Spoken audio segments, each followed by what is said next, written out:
Hey everyone, welcome back to Off the Shelf, the podcast where we take books off of our shelves and into our hearts. I know it's wild to believe, but we are already coming up on the end of July, which means it's time for my wrap-up talk on our book of the month, Satellite Love by Genki Ferguson.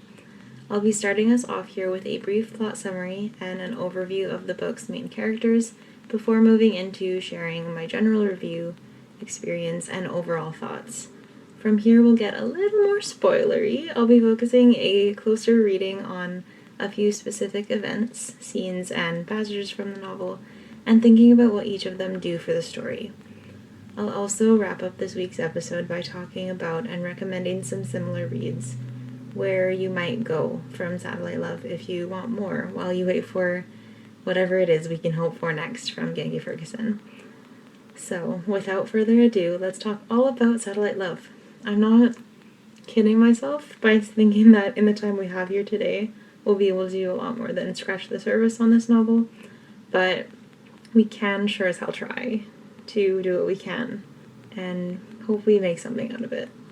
If anything, I hope that my initial thoughts spark something in you, inspire you to think further about what you read, or at least give you enough of an interest to pick up the book and give it a shot if you haven't already done so. Satellite Love takes place in 1999 Japan in a small, negligible city called Sakita. It follows Anna, a teenage girl who seems to be very much the same, living on the margins, never daring to take up too much space. As I talked about last time, she spends most of her time alone, in her own head, being both something of a social outcast at school, and at home being mostly ignored by her often absent mother. She lives with and cares for her grandfather, but because he suffers from dementia and often forgets who Anna is, his companionship doesn't serve her in the way she really needs in order to develop her own sense of who she is in relation to other people. Anna lives in her own head a lot, daydreaming and imagining, in some way I think to fill in for the connection with other people that she so clearly lacks in her everyday. Like I mentioned in our last episode as well, this makes the narrative a bit patchy, and to be honest, it was hard, at least to my reading at a lot of points, to really decipher what's real and what's not real, because it doesn't always seem like Anna herself is fully aware of that distinction.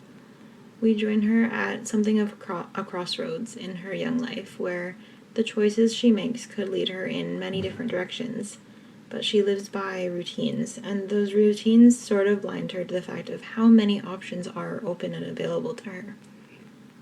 One night, through the lens of her telescope, she spies a blinking light, what she believes to be a satellite, and she kind of lets her imagination run a bit wild, indulging in this romantic vision of that satellite and what or who could be inside of it, looking back down on her as she looks up at it. The book deals with the real and the fantastical. It explores the question of what elements such as loneliness and connection make up the human experience, and it contrasts the tensions and dynamics between belief and disbelief. As I also mentioned last time, it opens up a really important conversation on what isolation can do to the human spirit.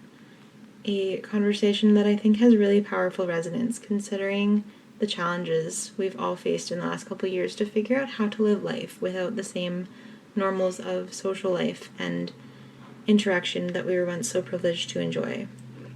The book identifies loneliness as an inherent part of the human experience, as something profoundly common between us and others, yet something we can still find so uncomfortable and so restrictive, and unfortunately something we sometimes really feel we have to face alone.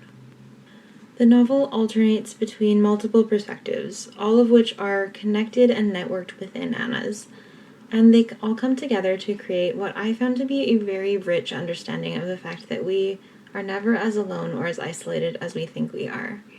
We get glimpses throughout the novel of a number of different characters' lives, but there are only two other main perspectives we follow apart from Anna's. That of Soki, a new boy in Anna's grade who's struggling to make sense of his life and his family in his own way, and of the satellite itself, whose consciousness begins as a sort of all-seeing observer, and later is eventually called down to earth by the power of Anna's imagination as a boy named Leo. His own story revolves around his personal desire for human independence, something that lies just outside of his reach as a manifestation of Anna's own loneliness and want for a friend. Both characters, Leo and Soki, play a pretty vital importance to Anna's development and her journey, each to different degrees, giving her a taste of what it feels to finally be seen. From Soki, unfortunately, their budding friendship in the beginning of the novel never gets the chance to really blossom into anything much more. The outcome of Anna's social isolation is that she misunderstands exactly what friendship is, and overcoming that misunderstanding isn't as simple as just making a friend. It would require a complete change in the way she lives her everyday. This misunderstanding comes from the fact that she has had so few positive experiences with her peers. The very idea of trusting in someone else's kindness is terrifying to her. As a result, what she finds the most disappointing and most disheartening, and potentially even the most frightening, about finding friendship with Soki is something we all have to understand as an inherent part of friendship and relationships. That is, that we have no control over what others will think of us. Friendship is about trust and showing vulnerability and opening up, and Anna has no interest or comfort with any of those things. Anything that Soki does that comes as a surprise to her, she sees as a threat, a danger, even a rejection. She misunderstands the basic fact that friendship comes with understanding that our friends are people, and not ideas that we've made up exactly the way we want them to be. Later in the book, we find that that is exactly what she dislikes about Leo, is that he isn't his own person. He doesn't make his own choices because everything that's in him is also what's in her. And she's deeply unhappy with who she is at that point. Friendship, just like any other type of relationship, is forever a balance of people's differences, thinking about which of those we can live with, which ones we can't, and what it all means when we find that one side outweighs the other. It's about accepting that someone else's differences might require us to change our own comforts, but ultimately that change is something that serves us better in our relationships. As I mentioned, from this understanding of Anna's comes Leo, a boy who has no option but to be anything other than exactly what Anna believes him to be and creates him to be. Essentially, he is everything that Anna wishes for in her, quote, perfect friend. Someone who mirrors her thoughts and wishes and priorities, and someone who has none of their own to confuse or complicate or combat things. The longer Leo stays on Earth, though, the more self-aware he becomes of his lack of freedom and independence from Anna's jurisdiction. This awareness coincides with Anna's own growing discomfort and her own loneliness, and especially in her slow realization that maybe sameness isn't actually the zenith of human connection and communication. Leo's sentience does little more to cure Anna's loneliness than living in her own head did all along, maybe because it isn't really that much different at all. Friendship and connection, as Anna's experience with Leo shows, lies a lot deeper than finding pieces of ourselves in others.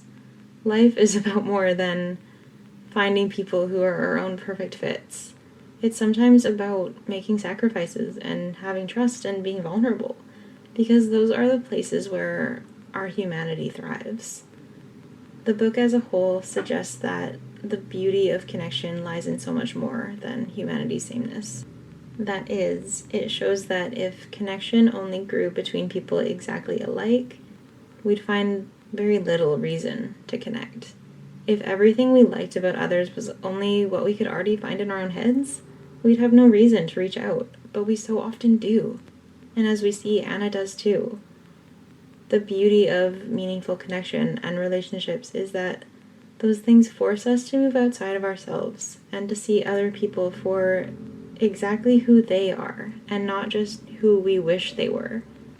It leads to the task and the challenge of finding balance as a cure for the tensions often created by difference. To put it in its most simple terms, I thought this book was beautiful. In a number of ways, there is so much loaded and layered into each scene and paragraph and even sentence. So much wisdom and humanity and life. It made me think very deeply about why connection matters and why it's something that is so hard for us to live without. The book is a story of imagination and creation, and of humanity and culture, of magical realism and otherworldliness, but it never moves so far beyond its own characters that it feels lofty or abstract. In my opinion, the characters outshine the plot itself, and for some people that would be a major red flag or a major turnoff. But I'm a person who often reads for the characters, whether they're likable or unlikable. There are books I remember reading when I was a teenager and having the thought, I would read anything that was about these 5 losers. They could be sitting on a couch or a floor eating some chips and watching a Disney movie, and that would be great entertainment to me.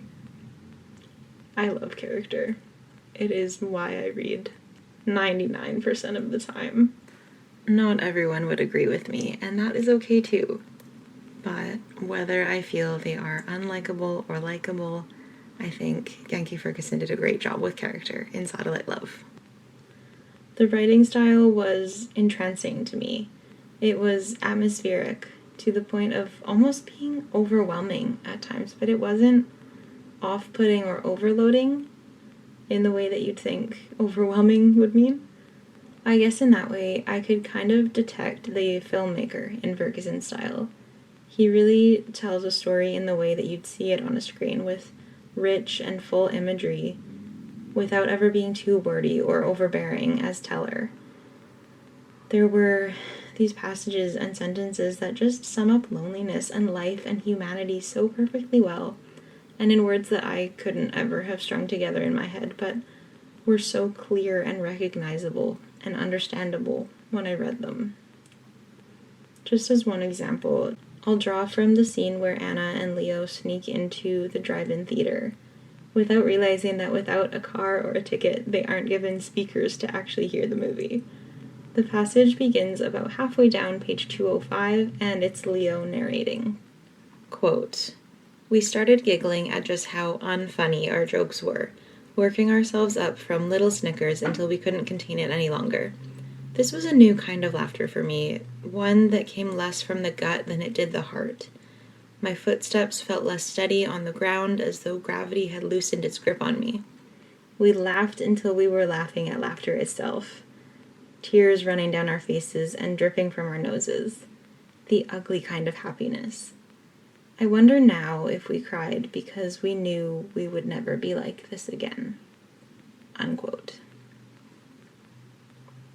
The novel highlights how much better off we are as humans when we open up our minds and our hearts to other people, when we put aside our selfishness or even just our insecurities, and we indulge in the glee of our lives when our experiences are shared.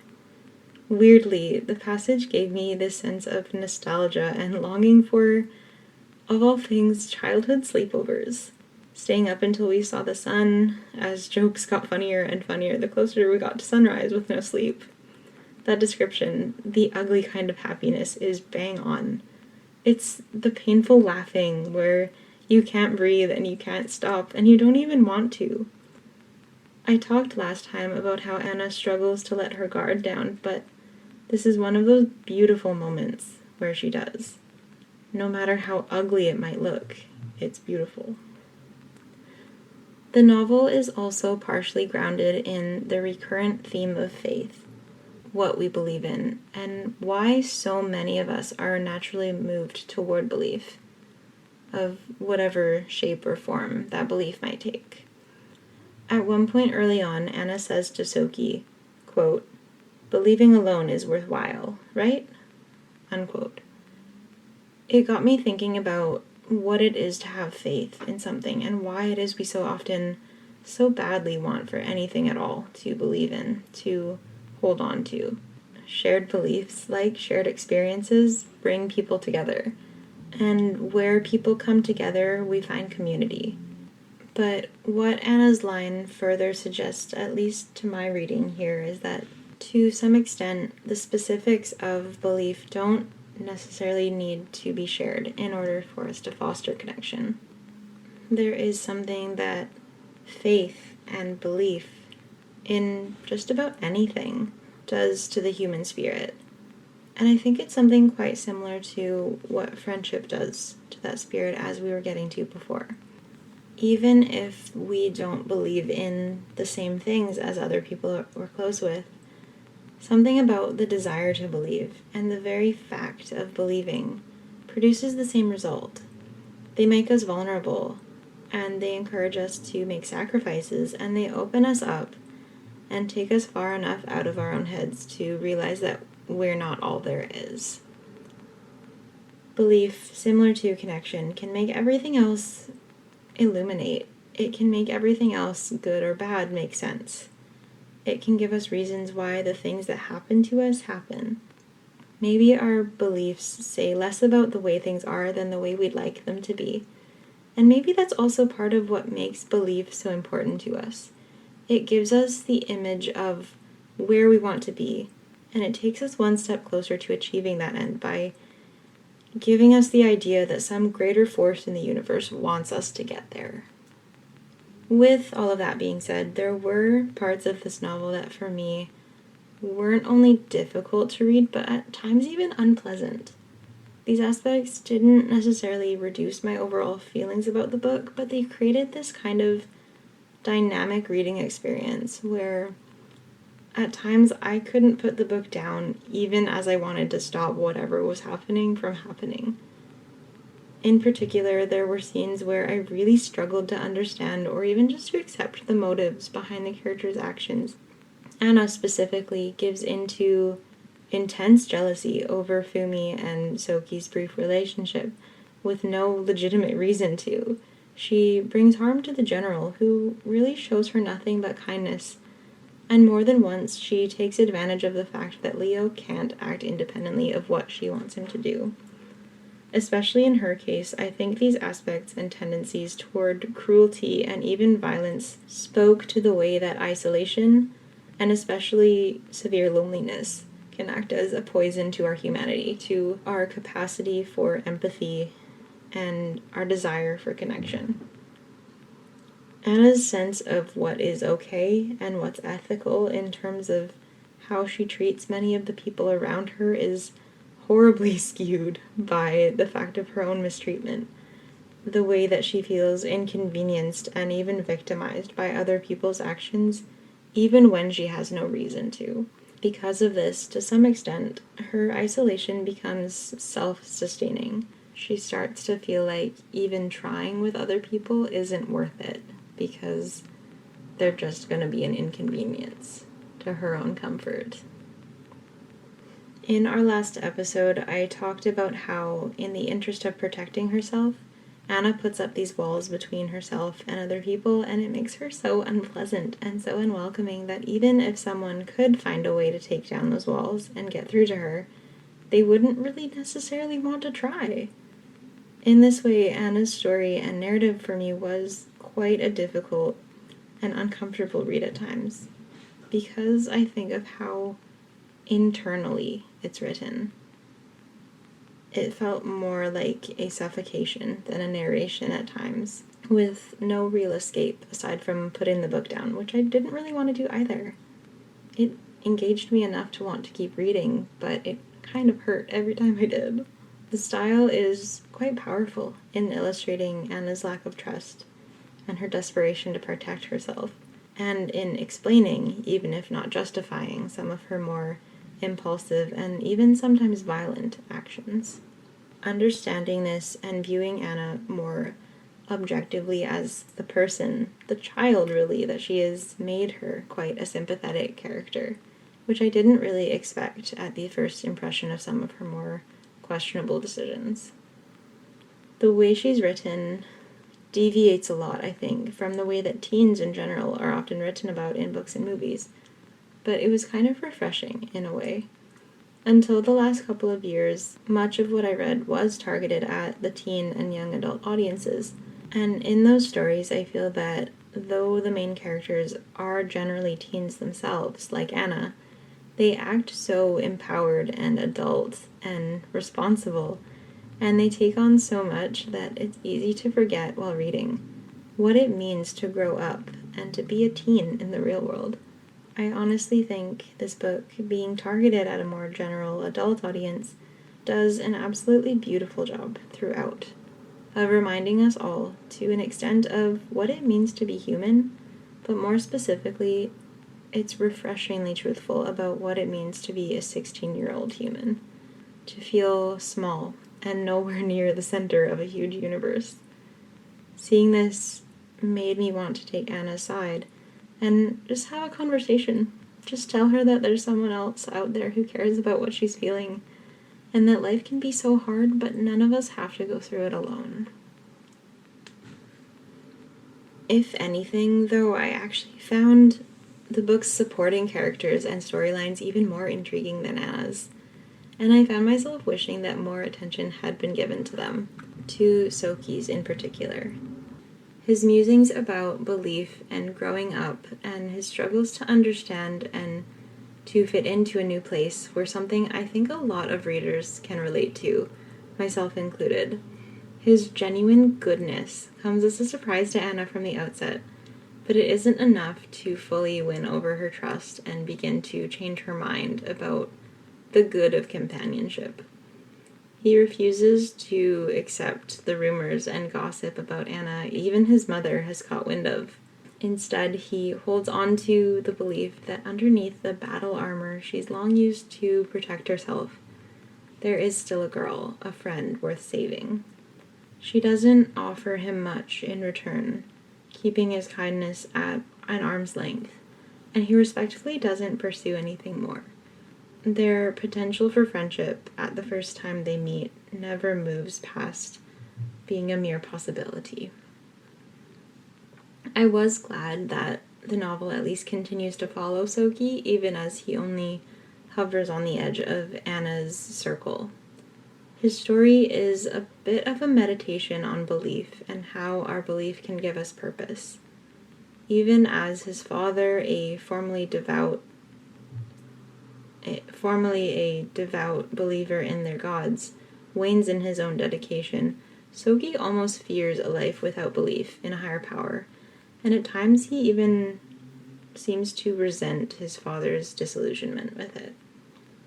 He has a very set idea of what qualifies belief, and he questions whether or not we can find meaning without understanding where we come from.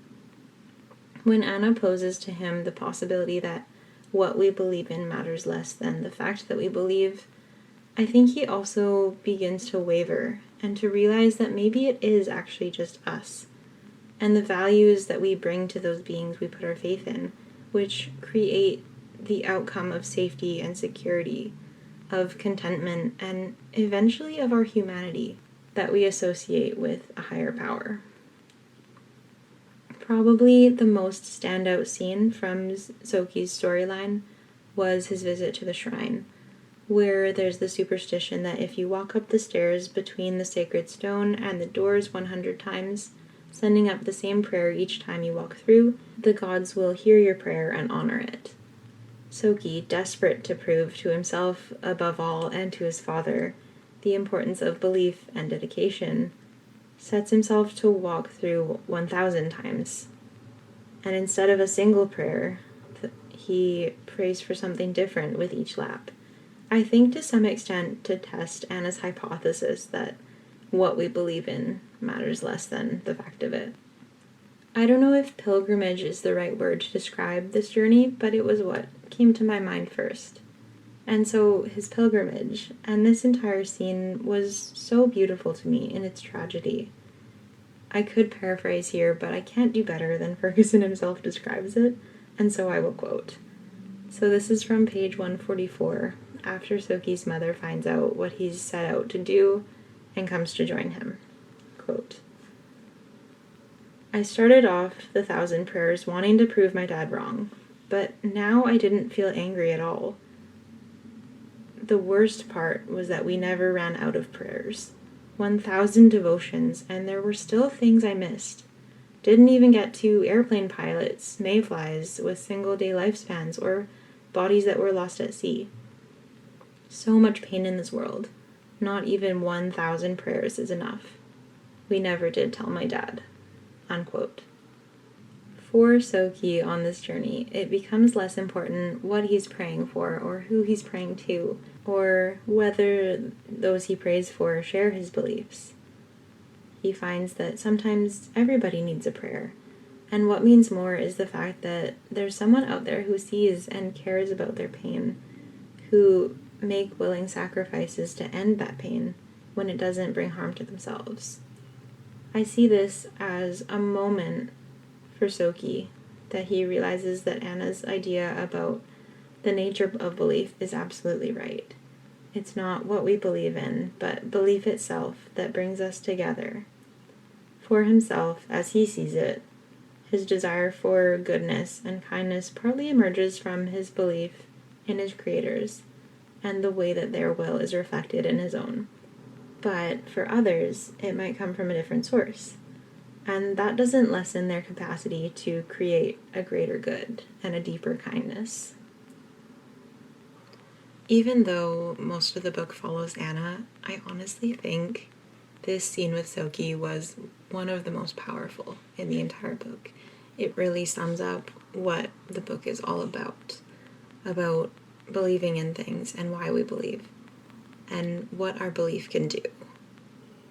In a lot of ways, some of the questions that come out of Soki's musings about creation and our place within it puzzle together quite well with Leo's storyline. Leo is a creation of Anna's mind, a manifestation of her imagination.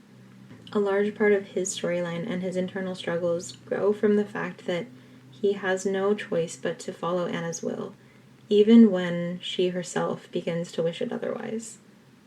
Her insecurities and discontent with her own identity and reputation suggest that our creators might be, like Anna is for Leo, imperfect. They might not actually be able to see everything, to know everything, or to make anything happen at the snap of their fingers. Most importantly of all, the strength of their power is dependent on our believing in it, and our disillusionment with belief is maybe the deepest betrayal of all, as Anna's experience when Leo begins to doubt her values shows. In the end, we can have freedom because it's on us to show our creators, or whatever it is we're placing our belief in, where there's pain and where help might be valued. Life is a partnership between ourselves and those who created us. It is a balance between our powers, because they gave us the power to be, but we have the power to decide where we go from there.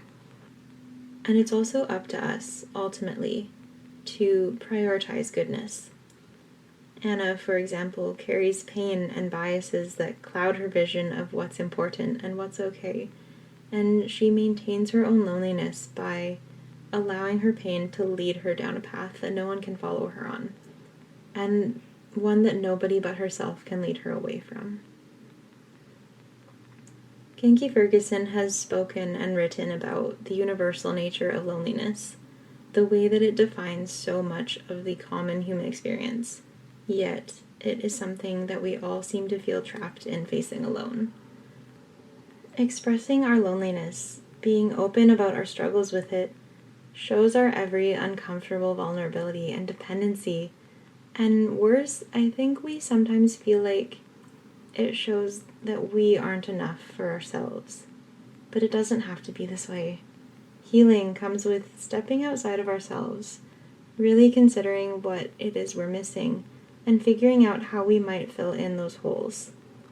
It comes with connection, with setting aside our own pride and allowing ourselves to be vulnerable.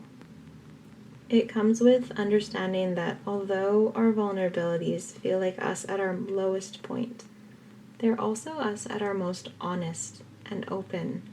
And when we start from there in building relationships, there's nowhere to go but up. To close us out here today, I want to thank you so much for listening, and I hope that something I've said here has made you think. I hope that you don't think I'm completely off base, and I hope that I've begun to scratch the surface on this really lovely book, even if that's the most I know I've been able to do. I'd also like to leave you here with a couple of recommendations and movements forward. If Satellite Love was or is something that intrigued you and you want to know where to go from here, I'll make a recommendations post on Instagram as well, but here they are. If you liked the magical realism, the themes of connection and second chances, and the sort of whimsical atmosphere of Satellite Love, I also recommend Before the Coffee Gets Cold by Toshikazu Kawaguchi. It's a short book detailing 4 intertwined stories and the potentials of and limitations of time travel. It's not for everyone, it's not everyone's cup of tea, but personally I loved it. Another title that deals with humanity and human connection in a magical realist narrative is Exit West by Mohsin Hamid. This one takes on the topic of migration and the refugee experience with the concept of magic doors that take you anywhere but here. If you enjoyed the focus on loneliness and the ways in which we might find our humanity through connection, I hesitantly recommend Eleanor Oliphant is Completely Fine. I say this hesitantly because I honestly don't remember whether I immediately liked or disliked this book. It didn't grab my heart and squeeze it and refuse to let go, but it definitely hasn't left me completely alone since I read it a few years ago either. It also deals with quite an unlikable main character and the importance of the surprisingly lovely connections that she makes with the most unlikely of companions, those being an unhygienic colleague and an old man. I'd have to read it again to decide if it's a real recommendation or just a potential one. And if any of you have read it, then feel free to weigh in on this one, but I can't remember. Finally, one of the other themes quite prevalent in Satellite Love that I didn't get the chance to go into here is memory, and the way that the loss of memory can become its own type of loneliness. In the novel, Anna's grandfather is a sufferer of dementia, and the brief chapters we read from his perspectives are hauntingly heartbreaking. If this is a theme that interests you or caught your attention in the novel, you might also enjoy Soukoyon by David Cheriandy. This one I read as a part of my degree in a first-year English course, and it's stayed with me ever since. It tells the story of a man estranged from his family whose mother suffers early onset dementia. After a number of years away, he returns home to reconnect with his ailing mother, and the story that comes out of it is loaded with emotion and with tragedy, but also with a whole lot of beauty and hope in the strength of family bonds and love. There is so much more I could say about this book, so much that I didn't get the chance to get into, but I think we're already sitting on a lot to think about, so I'm going to leave it here. I again want to say a huge thank you again for listening this week and this month, and I hope that if you haven't already, you're inspired to pick up Satellite Love and give it a shot. Stay connected for my announcement on the brand new book of the month for August, and until next time, take good care and happy reading.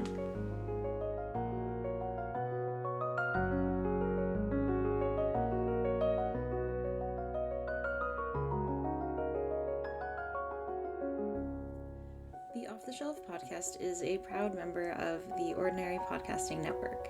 To learn more about this podcast or the network, please visit ordinarypodcast.com. Finally, thank you for listening, and if you haven't already, please subscribe or leave us a comment. Thank you so much, and take care.